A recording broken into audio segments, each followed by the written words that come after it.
Untuk selanjutnya, kita akan mendengarkan sharing firman yang akan dibawakan oleh Kak Tere.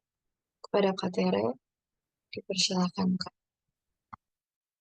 Baik, terima kasih buat semuanya. Sebelum kita sama bersatu dalam doa, Tuhan Yesus, terima kasih buat kebaikan-Mu, buat penyertaan-Mu sampai hari ini, Tuhan.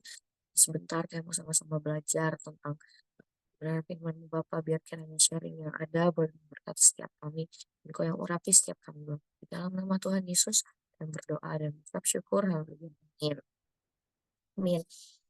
Jadi Tuhan, syukur karena diberikan kesempatan lagi untuk menyampaikan sharing yang ada dalam pagi hari ini, dan saya izin untuk sharing tentang kedewasaan rohani, ya spiritual mature. Boleh di next. Oke, nah jadi sebenarnya kenapa eh, saya pengen membahas tentang kedewasaan rohani, ya karena khususnya kita akan belajar tentang memuridkan, yang mana teman-teman di sini bakalan banyak yang akan menjadi mentor nantinya, yang akan menemani adik-adik mahasiswa baru untuk mementoring mereka. Dan pastinya yang kita harapkan dalam mentoring nanti itu bukan hanya sekedar apa ya, hanya sekedar oh ya udah habis babnya, udah selesai materinya, aku nggak perlu chat lagi sama si maba, aku nggak perlu lagi urusin keperluan dia, misalnya kayak gitu. Enggak, tapi justru dari mentoring itu ya kita berharap kita bisa sama-sama mendapatkan suatu pertumbuhan, dan pastinya teman-teman mentor pun diharapkan juga udah memiliki kedewasaan rohani untuk boleh mementoring mereka seperti itu. Dan pastinya kedewasaan rohani itu kan bukan yang otomatis terjadi gitu, dan pastinya ada pertumbuhan secara spiritual terlebih dahulu. Nah, gimana caranya untuk kita bisa dapat pertumbuhan spiritual ini, pertumbuhan rohani? Ya pastinya dengan kita merenungkan firman Tuhan dan juga kita taat untuk melakukannya gitu. Kalau misalnya kita hanya merenungkan saja tapi kita tidak melakukan, ya tidak terjadi juga pertumbuhan seperti itu. Boleh di next lagi. Nah, jadi sebenarnya em, karena tadi udah disebutin bahwa kedewasaan rohani itu tidak terjadi secara otomatis, dan dalam pertumbuhan rohani pun sebenarnya kita sama-sama memulai di tahap yang sama. Yang pertama kali yaitu pastinya kita menjadi bayi-bayi rohani, ya dimana ketika kita baru lahir baru di dalam Kristus gitu. Jadi masih bayi-bayi rohani. Nah, kemudian yang pastinya kita mengharapkan kita bisa bertumbuh seiring berjalannya waktu, kita bisa menjadi seseorang yang dewasa rohani gitu. Karena sama seperti tanaman gitu ya, dari ada bibitnya dulu, terus dia masih sangat muda, lalu dia nanti bisa bertumbuh semakin tua dan menghasilkan buah seperti itu. Boleh di next lagi. Nah, kita sama-sama mau baca dalam Ibrani 5 ayat 11 sampai 14. Saya izin bacakan untuk kita semuanya. Demikian firman Tuhan. Tentang hal itu, banyak yang harus kami katakan, tetapi yang sukar untuk dijelaskan, karena kamu telah lamban dalam hal mendengarkan. Sebab sekalipun kamu ditinjau dari sudut waktu, sudah seharusnya menjadi pengajar. Kamu masih perlu lagi diajarkan asas-asas pokok dari penyertaan Allah, dan kamu masih memerlukan susu, bahkan makanan keras. Bahkan makanan keras, sebab barang siapa masih memerlukan susu, ia tidak memahami ajaran tentang kebenaran, sebab ia adalah anak kecil. Tetapi makanan keras adalah untuk orang-orang dewasa, yang karena mempunyai panca indera yang terlatih untuk membedakan yang baik daripada yang jahat. Amin. Nah, jadi di ayat firman Tuhan ini tuh kita bisa lihat bahwa ada perbedaan antara orang yang masih bayi rohani dan juga yang dewasa gitu. Dan susu adalah makanan untuk yang masih bayi rohani. Karena yang bayi ini belum bisa, karena katanya tadi panca inderanya ini tuh belum terlatih untuk makanan yang keras gitu. Jadi yang mereka makan tuh bukan makanan keras tapi masih susu gitu. Ya, boleh di next lagi. kita akan sama-sama belajar um, beberapa poin. Nah, jadi mereka yang lemah dan tidak dewasa imannya itu tidak memiliki kepekaan dan kebijaksanaan rohani tentang apa yang baik dan apa yang jahat dalam hidup ini. Ini yang berbicara tentang panca inderanya yang belum terlatih tadi, alat inderanya yang belum terlatih, dan apa yang memuliakan Allah. Jadi em, ketika kita masih bayi rohani, pastinya kita juga belum apa ya, belum tahu apakah sesungguhnya ini akan memuliakan Allah gitu. Dan kita akan semakin belajar seiring berjalannya waktu gitu.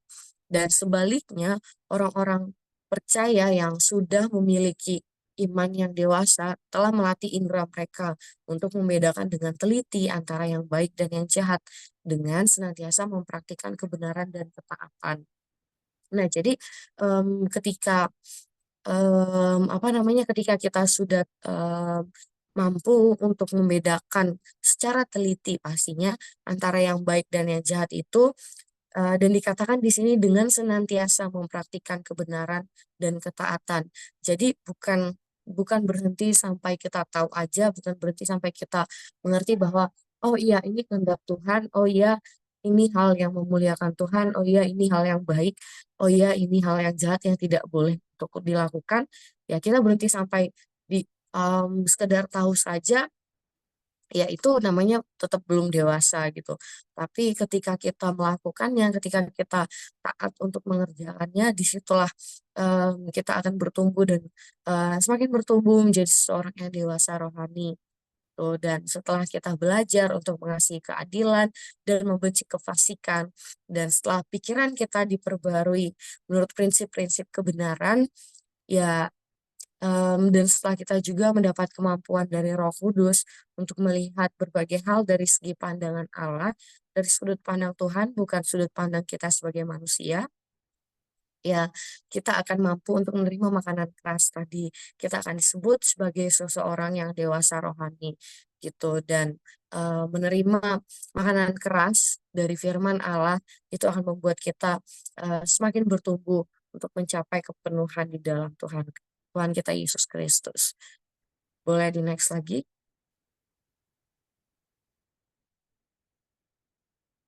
Nah, em, sudah beberapa kali ya saya mention tentang bahwa pertumbuhan rohani tidak otomatis terjadi gitu. Sama seperti misalnya bunga yang ada di gambar di sampingnya tadi itu, kita bisa lihat bahwa ketika dia udah bertumbuh, apakah kita bisa biarin, ya udah biarin aja dia pasti tinggal tumbuh aja gitu, pasti tumbuhnya bagus gitu, tanpa kita merawat, tanpa kita perlu menyiram, tanpa kita eh, perlu menjaga tanaman itu gitu, menjaga bunga itu nggak bisa gitu. Jadi sama ketika kita pun sedang ada dalam pertumbuhan rohani kita, kalau misalnya kita tidak menjaga diri kita dengan melakukan ketaatan akan firman Tuhan, akan kebenaran firman Tuhan, ya eh, mungkin saja tetap bertumbuh, tapi pertumbuhannya tidak maksimal gitu. Mungkin kalau seperti tanaman ada kecacatannya, atau misalnya seharusnya dia banyak bunga tapi malah jadi sedikit, atau warnanya yang tidak seperti seharusnya, jadi agak pucat atau gimana. Nah, seperti itu. Jadi, ketika kita mau dewasa di dalam Tuhan, ketika kita mau memiliki iman yang kerohanian yang dewasa, ya kita tetap harus menjaga juga gitu dengan melakukan ketaatan tadi itu. Nah, dan kalau di ayat firman Tuhan tadi kan dikatakan, sebab sekalipun kamu di ayat 12 ditinjau dari sudut waktu, sudah seharusnya menjadi pengajar. Kamu masih perlu lagi diajarkan asas pokok dari pernyataan Allah. Nah, dikatakan di firman Tuhan ini justru ada aja orang yang dari segi waktu itu tuh sebenarnya sudah seharusnya dewasa gitu. Karena dia mungkin sudah lama dari menjadi bayi rohani. Tapi justru kenapa ya nggak beranjak dewasa gitu. Seperti manusia, pertumbuhannya dari bayi itu tuh pasti dia akan beranjak dewasa juga kan gitu. Dari anak-anak balita, terus dia menjadi remaja, bertambah lagi usianya sampai dewasa seperti itu. Nah, tapi kenapa ada yang terhambat pertumbuhannya? Kenapa ada kita yang apa ya? Seharusnya sudah dewasa iman, tapi justru sudah seharusnya dewasa rohani, tapi tetap saja masih bayi rohani gitu. Sudah seharusnya dewasa, tapi faktanya masih bayi rohani. Dan ini tuh dicirikan dengan ketika kita fokus pada diri kita sendiri, apa-apa yang kita kerjakan, oh ini menguntungkan nggak ya buat aku? Oh ini apa ya, ini untungnya apa buat aku misalnya, eh, kalau misalnya teman-teman yang jadi mentor, calon mentor di sini ada yang sempat mikir, emang kalau jadi mentor manfaatnya apa buat aku gitu. Ya sebenarnya itu nggak salah kalau misalnya kita bisa tahu tujuan kita apa untuk mengerjakan mentoring itu gitu. Tapi kalau misalnya dalam segala hal kita selalu mengambil ke diri kita aja gitu, kayak oh emang aku apa aku dan aku seperti itu, selalu fokus pada diri sendiri, dan kita seolah tutup telinga gitu akan apa yang Tuhan perintahkan, bahkan udah Tuhan sampaikan dengan jelas di dalam ayat firman Tuhan ini di dalam Alkitab gitu. Dan ciri yang berikutnya itu adalah belum bisa melayani orang lain. Dan di sini kita bakalan apa ya, terlalu banyak memikirkan setiap kekurangan kita, ya kita tahu gitu kita masih belum sempurna yang nggak bisa oh udah oke banget nih bisa langsung mementoring gitu, enggak. Tapi kalau misalnya kita memilih untuk Tuhan kayaknya nggak dulu deh, kayaknya aku nggak bisa melayani. Mungkin melayani ini bukan hanya tentang pelayanan di gereja atau bukan hanya tentang teman-teman mementoring gitu. Bahkan ketika kita membantu teman kita menjawab kebutuhan mereka, ada yang mereka bingung atau apa, itu pun termasuk kita melayani teman kita, melayani saudara kita mungkin atau keluarga kita. Ya, tapi kalau kita misalnya belum bisa melakukan itu, ya terlihat karena kita hanya fokus pada diri sendiri gitu. Dan ciri yang berikutnya itu adalah belum bisa berkomitmen lebih. Ya sama, karena kita tidak melayani orang lain, ya sedangkan dalam hal sederhana saja kita tidak mau membantu orang lain, kita tidak mau melayani mereka, gimana kita mau berkomitmen lebih seperti itu. Karena kan ketika kita mau bertumbuh, ada harga yang harus kita bayar. Kita harus berani keluar dari zona nyaman, kita harus berani meninggalkan kedagingan kita, rasa malas, dan bahkan kita pun harus bisa berkorban mungkin tenaga, waktu, dan lainnya gitu. Misal nih, ketika kita mau bertumbuh dalam firman Tuhan, dikatakan kita bertumbuh itu tuh dari pendengaran akan firman Tuhan. Nah, gimana caranya kita bisa sering banyak mendengarkan firman Tuhan kalau kita malas ibadah, malas ikut persekutuan, malas ikut yang lain-lain gitu. Dan kita tahu ketika kita mau banyak mendengarkan firman Tuhan, kita harus rajin ikut ibadah. Nah, itu kita harus mengorbankan waktu. Kemudian kita harus sering rajin ikut persekutuan, yang mana di dalamnya ada firman Tuhan, dan juga mungkin sering dengar dari YouTube atau platform mana. Yang penting ada sesuatu yang kita bayar gitu. Dan bahkan sebenarnya melawan rasa malas dari diri sendiri itu pun adalah suatu pengorbanan gitu. Dan yang artinya kita juga harus bisa keluar dari zona nyaman itu untuk kita boleh berkomitmen lebih pada Tuhan. Seperti itu. Boleh di next.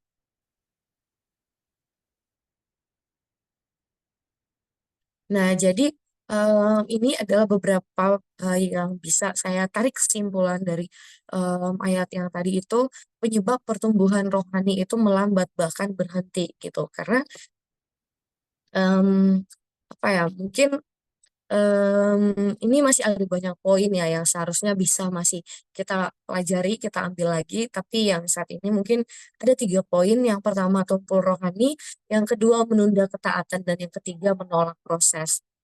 Yang pertama, tumpul rohani ini, kenapa dikatakan tumpul rohani? Ya kita bisa melihat ini dari ayat firman Tuhan yang dikatakan lamban mendengar. Nah, itu tuh dikatakan di ayat 11. Tentang hal itu banyak yang harus kami katakan, tetapi yang sukar untuk dijelaskan, karena kamu telah lamban dalam hal mendengarkan. Nah, sesungguhnya lamban mendengar ini tuh mengartikan bahwa kita yang tidak sungguh-sungguh memperhatikan dan berlambat-lambat cenderung malas secara rohani gitu. Yang seharusnya kita udah bisa misalnya mengerjakan em, firman Tuhan A B gitu, tapi kita masih kayak masih mikir-mikir dulu bisa nggak ya, masih hanya mikir mikir dan kita nggak perhatiin gitu kayak sebenarnya itu tuh hal yang sederhana yang bisa kita lakukan dengan hati yang mau gitu, dengan hati yang bersedia untuk melakukannya. Nah, yang kedua itu adalah menunda ketaatan. Karena terlalu banyak menawar hal-hal yang sudah mendasar untuk dilakukan seperti itu. Misalnya untuk doa pagi kayak atau teman-teman sebelum tidur kita harus berdoa dan kita hanya menunda-nunda aja. Tuhan, aku capek banget tidur aja lah. Tuhan tahu seluruh isi hatiku.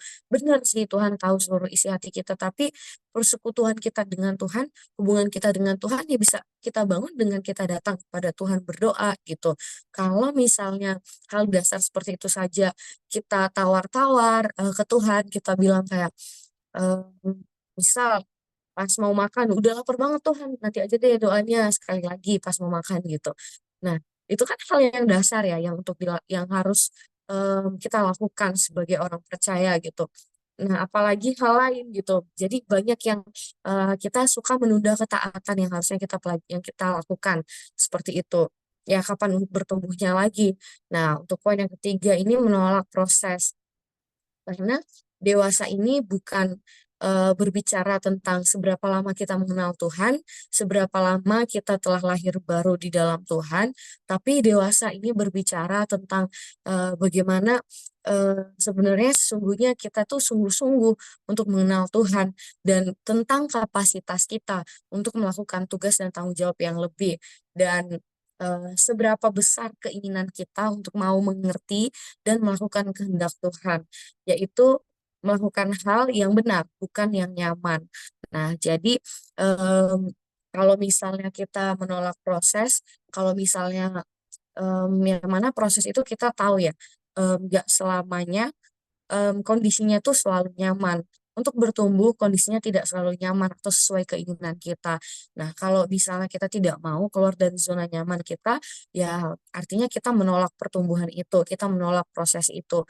Mungkin teman-teman di sini udah tidak tumpul rohani dan tidak menunda ketaatan, tapi ketika mungkin ada tantangan rintangan yang di hadapan kita dan mengharuskan kita untuk keluar dari zona nyaman kita dan membuat kita berada di situasi yang tidak mengenakan, berada di situasi yang tidak nyaman, dan kita memilih eh, Tuhan kayaknya aku nggak bisa kalau berada di situasi yang seperti ini.